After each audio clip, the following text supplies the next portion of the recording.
8. He did 2 more and jumped down. Hey, he improved.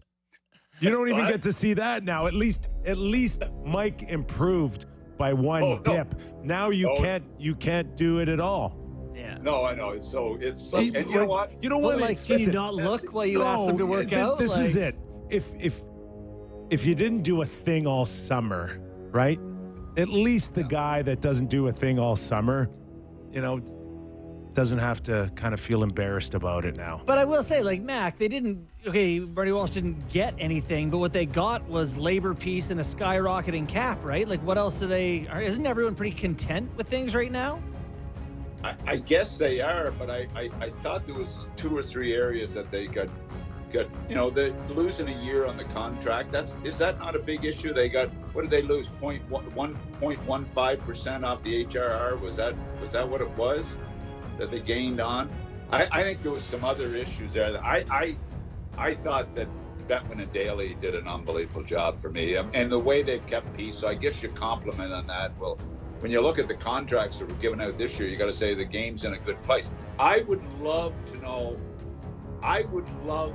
where the owners are financially.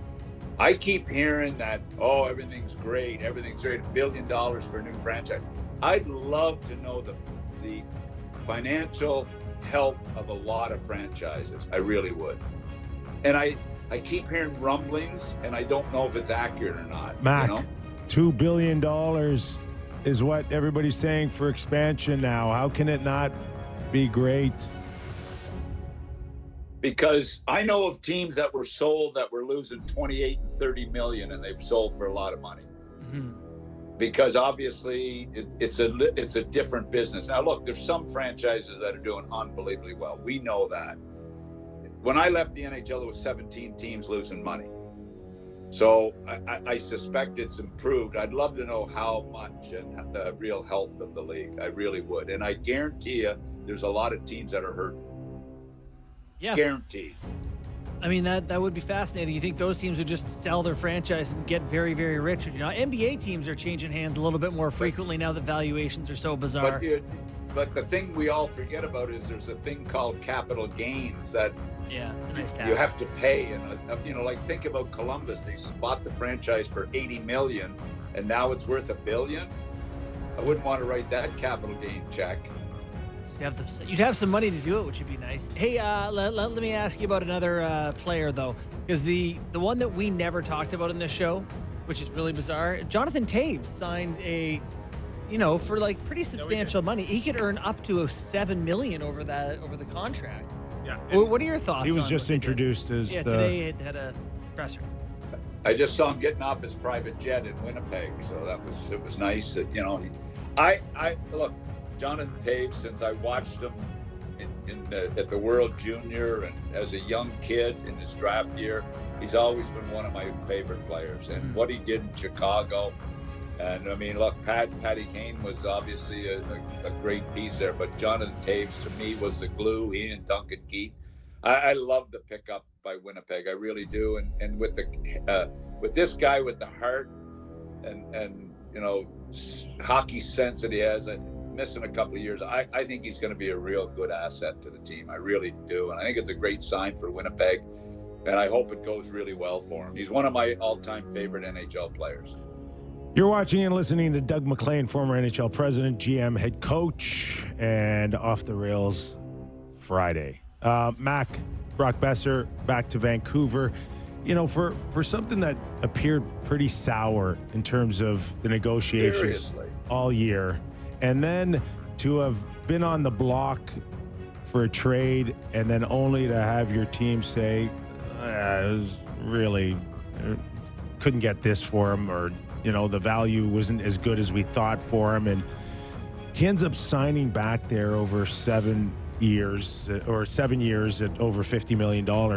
And I would imagine that there was ample reasons for both of them to really be pissed off at each other or hold animosity towards one another, but they didn't. And I actually tip my hat to Brock Besser and, Vancouver for saying, okay, where we were then and where we are now are two different places, and we're good if you're good, and let's move forward here. It doesn't happen too often.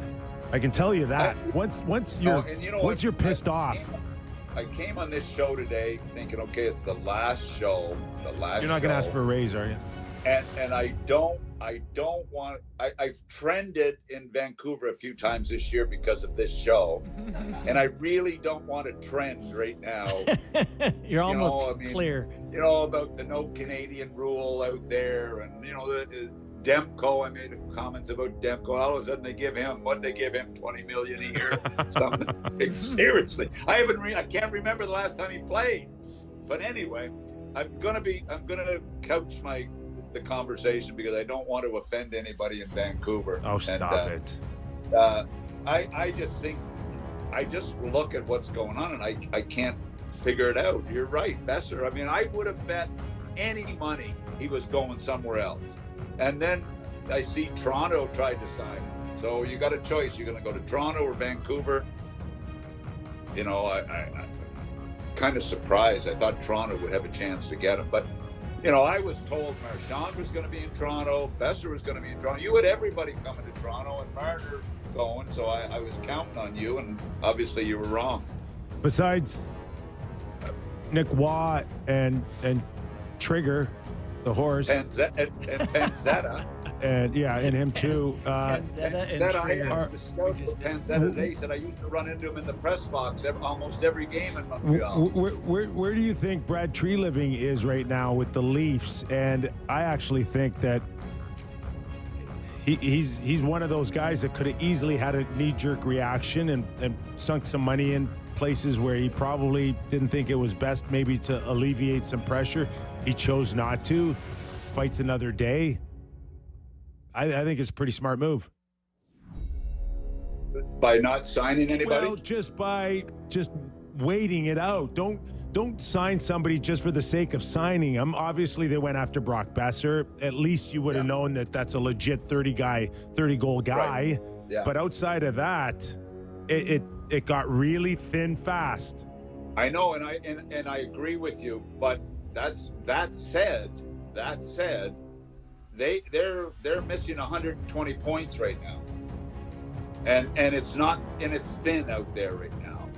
We saw it, and you said it. It went thin real fast, because everybody kept their own players essentially. The top guys were retained in a lot of teams, except Mitch Marner had to be without a doubt the number one guy, and I don't know.